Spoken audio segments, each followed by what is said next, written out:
¿Qué tal si empezamos con un breve resumen de Ironheart? Lo hizo un mago. O quizás debamos intentar encontrar respuesta a misterios como estos. ¿Por qué cuando Riri es perseguida por una furgoneta se limita a correr delante de ella en vez de subirse a la acera? ¿Cómo hace Slug para hackear sistemas tecleando con esas pedazos de zarpas sin meter la pata? ¿Cómo un tío reprimido que canta canciones de Alanis Morissette se convierte en un supervillano con endoesqueleto de metal en 24 horas? ¿De verdad es buena idea meternos decenas de primeros planos de esta cara?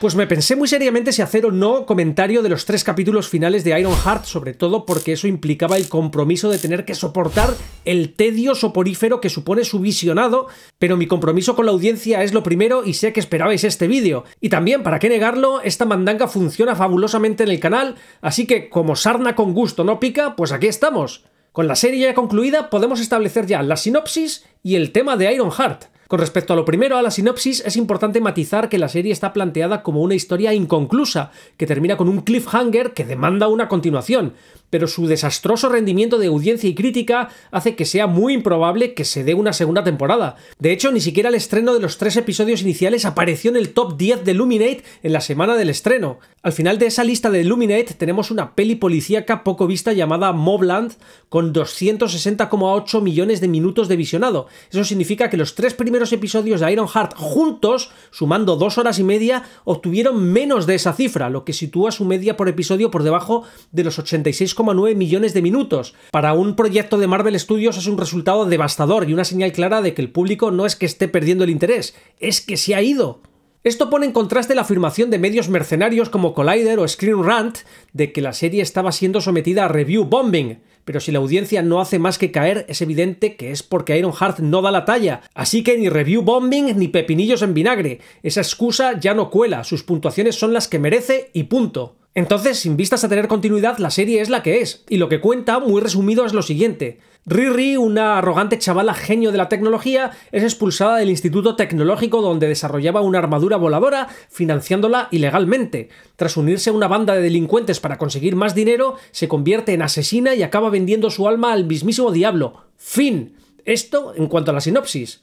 En cuanto a la temática, no sabría decir muy bien cuál es, pero estoy seguro de que tiene que ver con esta escena en la que Seke Stein, un chico blanco de clase alta, debe dejarse dar una patada en los huevos por Riri, una muchacha de color de una familia humilde que acaba de iniciarse en el mundo del crimen de alto nivel, participando en atracos con violencia, extorsión y asesinato. ¿Crees que puedes ayudarme? ¿Cómo? Con un rodillazo en la entrepierna. ¿Qué? Lo siento, pero supongo que ahí no hay implantes. Tu cuerpo responderá entrando en modo de crisis. ¡Yes! ¡Hell yeah! ¡Hey, come on, baby! ¡Come on! Y bueno, que a este desastre no solo le faltaba que su concepto no fuese original, porque si hacer una versión gender and race swapping de un héroe es el colmo de la holgazanería a la hora de estirar una franquicia, imaginaos cuando te enteras de que antes de esta Iron Man femenina negra ya hubo otra en 2014, en lo que la hace anterior al cómic, también femenina pero japonesa, llamada precisamente Ironheart. Solo que en vez de contarnos la caída en la delincuencia y la depravación de una brillante estudiante, nos cuenta, y leo la sinopsis, que Ansuda es Ironheart, una superheroína que lucha contra el crimen utilizando un avanzado traje tecnológico del mismo nombre que le permite volar y disparar ráfagas de energía desde sus manos. Ironheart es un traje desarrollado conjuntamente por el padre de Anne, el Dr. Suda, y su colega, el Dr. Kirita. Anne intenta seguir la voluntad de su padre y utilizar el traje para luchar contra el crimen, pero los que quieren utilizar su poder con fines militares la persiguen uno tras otro.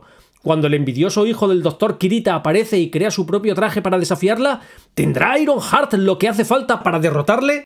¡Ostras! Es que pinta muy bien esta historia, porque ya de entrada trata de una heroína cuya motivación es la lucha contra el crimen, justo lo opuesto de Riri, que no hace sino seguir el camino del villano, movida por el dinero, la fama y la soberbia. Pero es que luego te enteras de que esta Ironheart japonesa es una peli no por, lo cual no hace que uno piense que será menos entretenida o proveerá de menos satisfacciones que la de Marvel Studios, básicamente porque cualquier cosa, por ejemplo los Teletubbies o una película no por, puede ser más entretenida y proveer de mayores satisfacciones que Ironheart de Marvel. En fin, vayamos un poco al turrón. No voy a desgajar cada escena, sino que me concentraré en la mandanga de primer nivel, pero para saber dónde estamos en cada momento, habéis de saber que en este segundo y último set de 3 episodios, The Hood descubre que Riri es la responsable de la muerte de su primo John, por lo que ordena a su banda eliminarla. Paralelamente, Riri, sabiendo que es cuestión de tiempo que The Hood vaya por ella, se prepara para enfrentarle, para lo cual, y por avatares del guión, implementa magia, en serio, en la tecnología del nuevo traje que construye con piezas del coche en el que trabajaba con su padrastro antes de que muriera. El problema es que parece que el reactor del traje no da abasto con la magia y la inteligencia artificial Natalie, por lo que ésta desaparece. Por otra parte, descubrimos que la capa que le confiere poder a The Hood le fue entregada por un tal Mephisto, que es básicamente el demonio, el supervillano más supervillano de Marvel, y cuyos planes con The Hood están lejos de quedar claros. Tras derrotar Riri a The Hood en el enfrentamiento final típico, el demonio, o sea Mephisto, se presenta ante Riri y la tienta ofreciéndole recuperar a Natalie si ella colabora con él, a cambio de algo que no echará de menos, que obviamente será su alma. La serie termina con 2 cliffhangers. Por un lado, vemos que Riri ha tenido que aceptar el trato porque Natalie vuelve, pero no en forma de inteligencia artificial, sino físicamente resucitada. Y por otro, en una escena postcréditos vemos que The Hood acude a la hechicera que ayudó a Riri con su magia para pedirle que le enseñe. Vale, pues con esto os será más fácil seguir la mandanga. En mi primer vídeo sobre Ironheart, un tal Álvaro Murga me dejó este comentario. Voy a jugar a ser el abogado del diablo y a tratar de defender lo que ha sido hasta ahora la serie. Recién va por la mitad y nos muestra una Riri que no es altruista ni heroica, y tal vez sea esa la intención. Tampoco lo eran Thor o Tony Stark, que al principio de sus películas eran tipos arrogantes y sufrieron caídas que los transformaron. Quizás el formato de serie sea el que alarga demasiado ese primer acto de visión de mundo errado de Riri, y su momento de caída y transformación, del cual se levantará cambiada, aún no ha llegado. Quizás es que, de nuevo, Marvel comete el error de hacer películas de X horas y dividirlas en episodios para venderlas como serie, lo que repercute negativamente en la historia. En una película, el cambio de un personaje es más evidente. En una serie, para mantener la calidad, debe haber un cambio en cada capítulo para mantener la atención, pero siempre en un sentido claro, ya sea avanzando o retrocediendo, pero siempre evolucionando. Y es que una historia óptima debería terminar con un protagonista diferente al que la inicia. El protagonista debe cambiar. Si es el mismo al final de la historia, entonces la historia falló. En el caso de Riri, creo que aún falta la mitad antes de condenarla definitivamente. Veremos si puede sorprender para bien en lo poco que queda. Ahora, debo admitir que escribir lo anterior fue un dolor, así que sed amables. Bueno, pues spoiler alert, no, Riri no evoluciona. Al menos no hay ninguna inflexión en su arco, que es siempre una línea de descenso, como Galadriel. Y cuando creías que no podía caer más abajo del asesinato, va y vende su alma al diablo. Además, su enfrentamiento contra The Hood, el boss final de la pantalla, no se debe a ninguna transformación o catarsis del personaje, que le encarrile en el camino del héroe después de una fase de caída hasta tocar fondo. No se enfrenta a The Hood por un sentido moral hacia el bien, sino porque The Hood quiere matarla. Y lejos de recuperarse el orden, la derrota de The Hood sirve para darle la oportunidad a Riri de caer más bajo todavía, dado que Mephisto, al no poder ya contar con The Hood, seduce a Riri en su lugar. Fijaos la caída continua. La chavala comienza en la universidad haciendo fraudulentamente trabajos y exámenes a otros estudiantes para ganar dinero. Después roba la armadura del MIT. Luego se une a una banda criminal y participa en delitos graves como la destrucción de propiedad y la extorsión con violencia. Termina implicada en un asesinato y para el final del relato vende su alma al diablo. Sin embargo, la trama tontea un par de veces con la idea de que Riri va a tener un arco de redención. Por ejemplo, en el capítulo 4 vemos que Zeke acaba en prisión acusado del golpe en el invernadero del capítulo 3, porque Riri se olvidó allí una pieza de tecnología que implicaba a Zeke. Zeke le suelta a Riri lo más coherente que quizás escucharás en toda la serie. Solo eres una niñata egoísta, incapaz de asumir absolutamente ninguna responsabilidad. Mientes, engañas, manipulas. Estás dispuesta a todo con tal de salvarte, aunque tengas que hacer daño a los demás por el camino. Lo habitual es que cuando un personaje hace este tipo de acusaciones cantándole las 40 de forma tan acentuada a un protagonista que ha venido teniendo un arco de acciones reprobables y caída moral, se trate de una anticipación de un arco de redención. Apelar a su egoísmo y falta de responsabilidad con tanta contundencia nos anticipa una evolución en la que Riri dejará de pensar en su propio culo e incluso hará alguna suerte de sacrificio. Pero esto nunca llega, y como se desprende del comentario de antes de Álvaro Murga, resulta problemático si la temporada termina y en ningún momento se ha ofrecido ni siquiera la más pequeña chispa de inflexión en la actitud y motivaciones de la protagonista. Esta idea de la anticipación del arco de redención se hace más evidente más adelante cuando Riri va a entregar a Xavier, el hermano de Natalie, un reloj que en realidad es un dispositivo de protección, una especie de escudo, porque teme que The Hood vaya también a por la gente que ella quiere. Entonces ella le pregunta a Xavier: ¿crees que soy buena persona? Por supuesto, esto refuerza la idea de que Riri se percibe a sí misma como se supone que la percibe el público, es decir, en condiciones normales como una buena persona que tomó malas decisiones pero que todavía puede redimirse.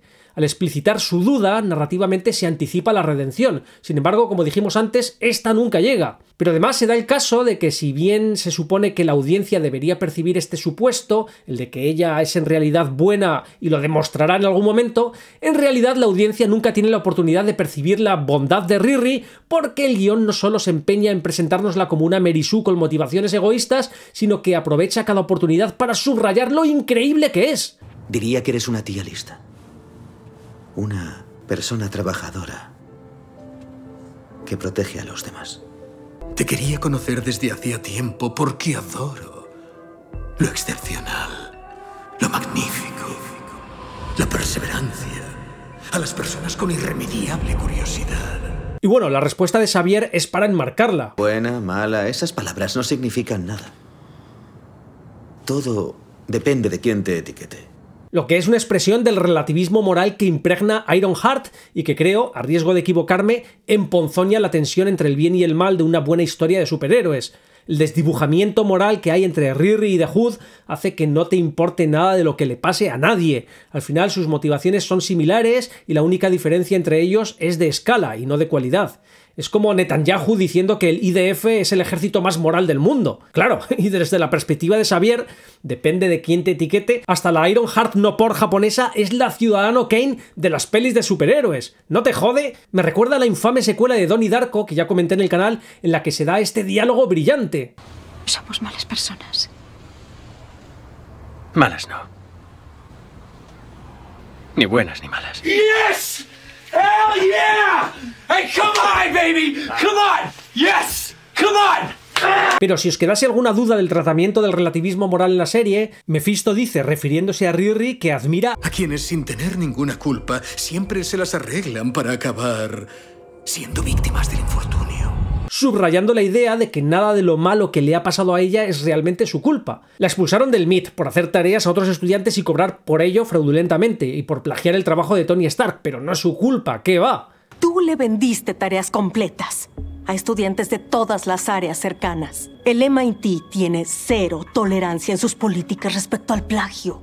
Lo de meterse en una banda de criminales para ganar más dinero en vez de poner su superdotada inteligencia al servicio de un trabajo honrado que no le debería costar encontrar dadas sus capacidades fue sin querer. Y lo de dejar morir a un compañero de la banda tampoco tuvo nada que ver con ella. Pobrecita, es que no es más que una víctima. En otro ámbito de cosas tenemos la serie de inconsistencias devenidas de un guión que obviamente no ha pasado ninguna supervisión, porque algunas son tan bestias que sorprende incluso que se les colasen a guionistas mediocres.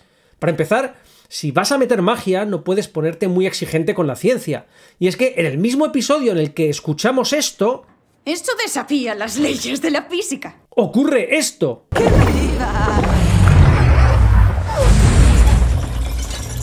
¿Pero cómo lo has hecho? Ni he parpadeado. Un conjuro de transporte. ¿Eso existe? Vamos, no me jodas. Resulta que hay una chavala que, sin excesivo asombro por parte de nadie, es capaz de trasladar personas a otra dimensión mediante magia, o más adelante, con un ungüento, un rito con símbolos pintados en el suelo y velas, infundir magia en la armadura de Riri, y resulta que una inteligencia artificial creada por una laptop por alguien que estaba durmiendo apunta que no sé qué es imposible porque viola las leyes de la física. Esto desafía las leyes de la física. Y el hecho de que Riri manche sin querer de ketchup un dibujo de la hechicera y esta transforme la mancha en un tomate cherry no viola las putas leyes de la física. Vamos, es que no me jodas, te lo podría comprar si este mundo de fantasía, sí, de fantasía y de la chunga, hubiese establecido sus reglas con coherencia, pero veremos que o no hay reglas o se aplican a pura conveniencia. En estas circunstancias resulta bastante hilarante que Riri, después de haber sido objeto de una teletransportación mágica a otra dimensión, decida que lo que le da más curiosidad es cómo funciona el trozo de tela que arrancó de The Hood. Esta cosa no es de este mundo. Y es muy antiguo. ¿Y cómo funciona? En fin, sobre lo de las reglas a conveniencia, como hemos visto, se nos cuenta que esta chavala es capaz de romper las reglas del mundo físico ordinario de una forma sorprendente, llevando a voluntad a personas con las que se encuentra a otras dimensiones. Ok, vale, esto puede ser una cosa del UCM, como el Doctor Strange, y puede, no lo sé, que el público de estas cosas estéis acostumbrados a que os suelten estas mierdas y os quedéis tan tranquilos. A mí me parece una chapuza narrativa que me da pereza, porque como la serie no ha establecido las reglas de nada, me da la impresión de que en cualquier momento va a ocurrir cualquier cosa random que no tendrá puto sentido para mí y me la tendré que comer con patatas para al menos seguir adelante con la historia. Pues vale, a duras penas acepto que esto es posible y me guardo en la retaguardia el dato de que esta chavala tiene ese poder y lo puede usar a conveniencia sin, al parecer, ningún costo, ningún artefacto, ninguna invocación ni nada. Simplemente le sale. Tomo esto como regla y seguimos adelante, venga. Pero es que en el episodio siguiente, Riri está con la hechicera esta en una hamburguesería en donde ocurre lo de la mancha de ketchup que vimos antes. Y entonces aparecen los esbirros de The Hood a matar a Riri para vengar la muerte de su primo John. Enseguida dejan claro que van en serio y que va a haber violencia. Entonces Riri dice: Vale, a menos que puedas teletransportarte a otro restaurante, te sugiero que te largues. No me lo digas 2 veces, pero ¿tú vas a estar bien? Descuida. Y la chavala se levanta y se larga. Aquí las inconsistencias saltan a la vista. La única razón por la que la hechicera no se teletransporta a sí misma y a Riri a una conveniente dimensión alternativa es porque el guión necesita la escena de acción que va a tener lugar a continuación para mostrarnos que Riri no solo es la chica más inteligente de su generación, sino que lucha mejor que todos los guardias de seguridad random que han salido hasta ahora en la serie. ¿Por qué además no se incluye a sí misma en la sugerencia que le hace a la hechicera diciendo que se largue a menos que nos puedas teletransportar a ambas? A menos que puedas teletransportarte a otro restaurante, te sugiero que te largues. ¿Por qué los guionistas no buscaron una excusa para que la hechicera ya se hubiese marchado cuando llegaron los malos, en vez de generar esta inconsistencia injustificable que además subrayan haciendo que Riri la verbalice? Este estilo de escritura torpe no es puntual, sino estructural. Tenemos, por ejemplo, esta escena en la que las hechiceras a las que habían acudido Riri y su madre en busca de ayuda, asustadas al descubrir el poder chungo relacionado con la capa de The Hood, las instan a marcharse y a destruir el trozo de tela que habían llevado para examinar. Pues sí que hay magia mala. Y es muy peligrosa, sobre todo para las buenas personas. Destrúyelo. Yo podría... O sea, se trata de algo muy chungo de lo que esta hechicera tiene bastante información, pero cuando les recomienda que destruyan la tela, no solo no les dice cómo, sino que las otras aceptan que no les dé explicaciones que ni siquiera reclaman. ¿Os dais cuenta de que no tiene sentido? Esto es chungo, pero que muy chungo. ¿En serio este trocito de tela? Esta tela proviene de una de las dimensiones más oscuras conocidas y también desconocidas. ¡Oh no! Esta tela está relacionada con una entidad maligna muy chunga. Tienes que mantenerte alejado de quien lleva esa capa. ¡Destruye la tela! Y bueno, ahí se encuentran madre e hija en la calle y de nuevo Riri verbaliza la inconsistencia. Vale, bueno, al menos sabemos que es de otra dimensión. Pero no ha dicho cómo destruirla. Y en vez de hacerlo lógico, volver a entrar y exigir algo de información útil sobre cómo destruirla, se marchan exhibiendo ambas una terrible ansiedad por las revelaciones que acaban de tener. No tiene puto sentido. Si estás acojonada porque la tela es chunga y hay que destruirla, ¿por qué te marchas sin exigir información a la única persona que puede dártela? Por si fuera poco cachondeo, resulta que Riri, en el taller secreto de Zeke Stein, se pone a intentar destruir el trozo de tela por todos los medios posibles, incluso algunos redundantes, en una escena que justifica la inconsistencia de no haber preguntado cómo destruirla. Intenta destruir el trozo de tela congelándolo en nitrógeno líquido, disolviéndolo en ácido, sometiéndolo a una explosión, sometiéndolo a un proceso biológico sin determinar, porque biológico suena suficientemente científico para el público descerebrado que le bate palmas a esto, aunque creeremos que se trata de una enzima del estómago de una cabra, por ejemplo. También lo somete a centrifugado, venga, ¿por qué no? Por probar. A sonido, quizá querían decir ultrasonidos, quemándolo con un soplete, pero nada, absolutamente nada funciona. La tela es indestructible. ¿Y por qué digo que esto es un cachondeo? Porque en el episodio 3, Riri arranca el dichoso trozo de tela de la capa de The Hood con un láser. Es decir, que no solo la tela es destructible con láser, sino que precisamente es el único método que no ha probado. Y los guionistas se quedan tan anchos. Es obvio que ni siquiera se han dado cuenta porque están empanados. Ninguno de los 6 guionistas que fueron necesarios para escribir este disparate se sentó a pensar qué propiedades debería tener la tela ni cómo tratarla, ni se paró a considerar que si la puedes romper con un método, también puedes destruirla con ese mismo método. A ver, un láser corta un material concentrando energía en un punto muy pequeño, elevando su temperatura hasta que se funde, se quema o se sublima, dependiendo del tipo de material y dependiendo del tipo de láser. Si un material puede ser cortado con láser, eso quiere decir que absorbe la energía del láser de forma suficiente como para romper su estructura molecular y por tanto ya hay una vulnerabilidad. Porque si puedes cortar, puedes seguir cortando, fragmentando, vaporizando o debilitando la estructura del objeto hasta hacerlo inservible. La destrucción total puede llevar más tiempo, necesitar más potencia o un enfoque diferente, como cubrir con láser todo el objeto en vez de cortar una sola línea, pero el principio físico sigue siendo el mismo. Si puedes afectarlo físicamente con un láser, puedes destruirlo con un láser. Incluso si la tela mágica tuviera alguna forma de regeneración o resistencia parcial, el hecho de que se la pueda seccionar ya la saca del terreno de indestructible. Por lo que toda la historia esta de la tela indestructible es otra inconsistencia más y de las chungas que perlan esta joyita de guión. Parece que aquí los guionistas tuvieron la misma asesoría científica que el capítulo del volcán de los anillos de poder. Pero hey, que al menos nos hemos reído cuando Riri, al no poder acceder al laboratorio ultra secreto de Zeke abriendo la puerta blindada de seguridad usando el escáner de retina, tomó las llaves que estaban debajo del felpudo y listo. Una llave extra para su escondrijo. Yes! Hell yeah! Hey, come on, baby! Ah, que algunos pensáis que el guión no es tan malo y que soy yo el que está sobreanalizando. Pues vayamos con algunas inconsistencias más. ¿Por qué Zeke no delata a Riri como la participante del golpe a los invernaderos en el que murieron varias personas y se limita a echarle una bronca en voz baja en la prisión? Solo eres una niñata egoísta, incapaz de asumir absolutamente ninguna responsabilidad. Recordemos que en el episodio 3, Riri, por si no fuese solo una engreída y ahora cómplice de delitos graves de allanamiento, extorsión, agresión y destrucción de la propiedad, le miente como una bellaca a Zeke para que le preste una pieza de tecnología con la excusa de que quiere mejorarla, pero que en realidad usará para que el láser con el que va a arrancar el trozo de tela sea indetectable. Tuve ideas para esa biomalla.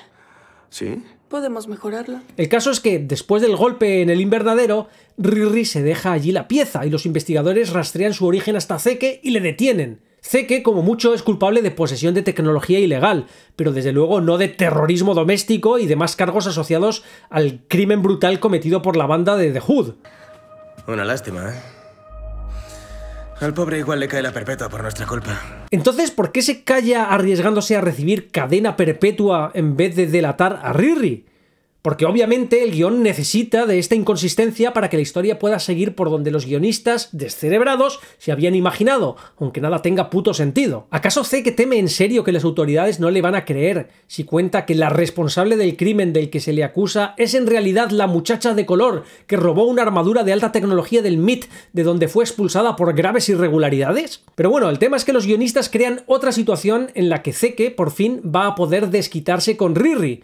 Dado que The Hood planea deshacerse de Riri, saca a Zeke de la cárcel para reclutarle como ingeniero. Entonces Zeke va a por Riri para eliminarla. La escena deja muy claras sus intenciones. Ya es tarde. Y la determinación de Zeke es incuestionable. Aunque siempre nos quedará al... Cuando sin mucho esfuerzo reduce a Riri y la tiene contra las cuerdas, ocurre lo siguiente. Quiero que te largues de Chicago. ¡Gatillazo! Parece ser que cuando a Riri se le ha roto la armadura de metal, sigue protegida por una todavía más poderosa armadura de guión. Pero esperad que hay más inconsistencias bastante llamativas con respecto al personaje de Zeke. Cuando la banda de The Hood le saca de la cárcel, le recogen en el muelle de carga de la prisión. Entonces vemos que los miembros de la banda están cargando en una furgoneta, como si fuesen paquetes de Amazon, los juguetes de Zeke. Es decir, el equipo que había sido confiscado de su casa por la policía y por el que se le acusaba de posesión de tecnología ilegal. Mis cosas. Sí.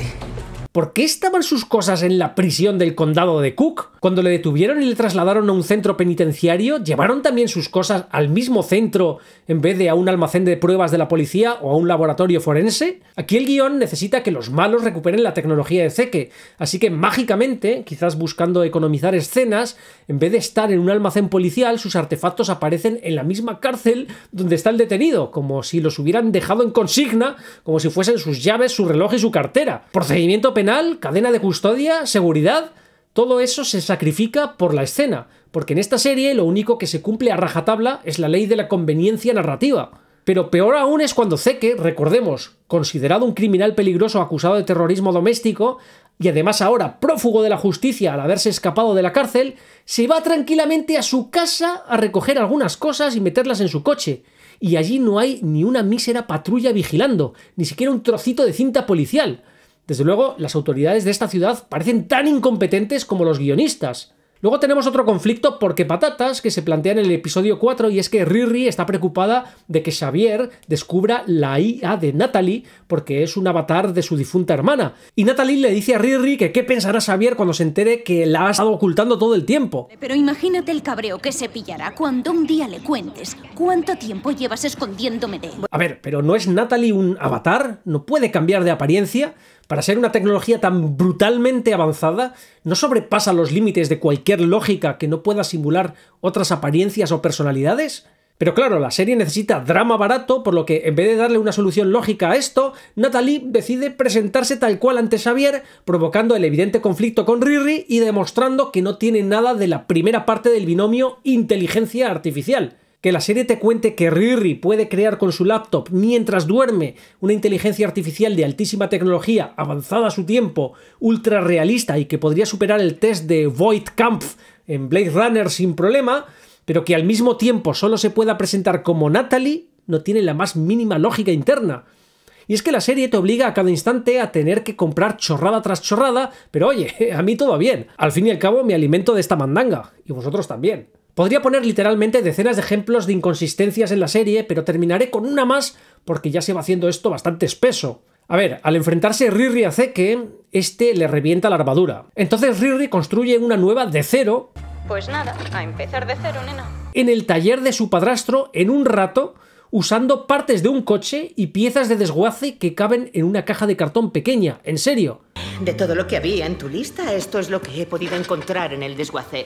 Y no lo hace asistida por técnicos, ingenieros, expertos en robótica, etc., sino por su mamá y sus amigos, como si se hubiesen reunido para hacer tamales en Nochebuena. A pesar de no tener ninguna herramienta ni equipamiento industrial de tecnología avanzada, ni una miserable impresora 3D, logra unos acabados de un nivel que ya quisiera Tony Stark en sus mejores días. Y te lo tienes que comer. Y la armadura acaba siendo roja y negra porque las piezas que usó salieron de un coche rojo y negro.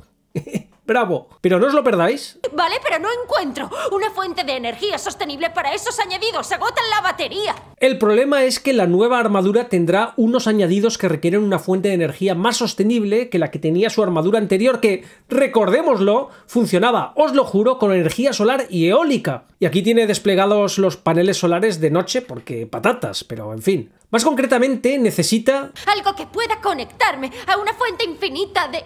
energía.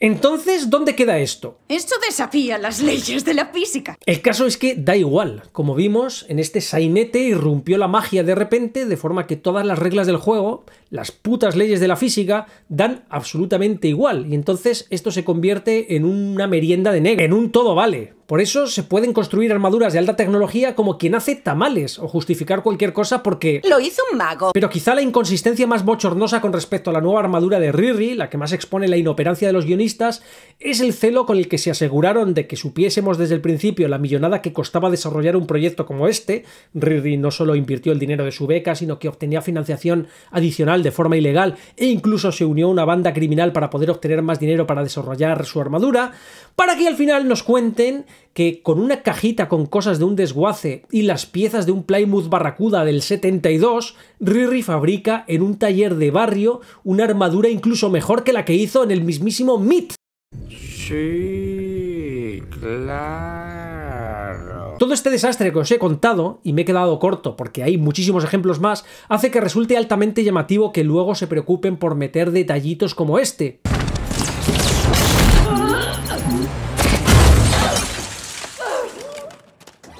¡Ouch! Yes!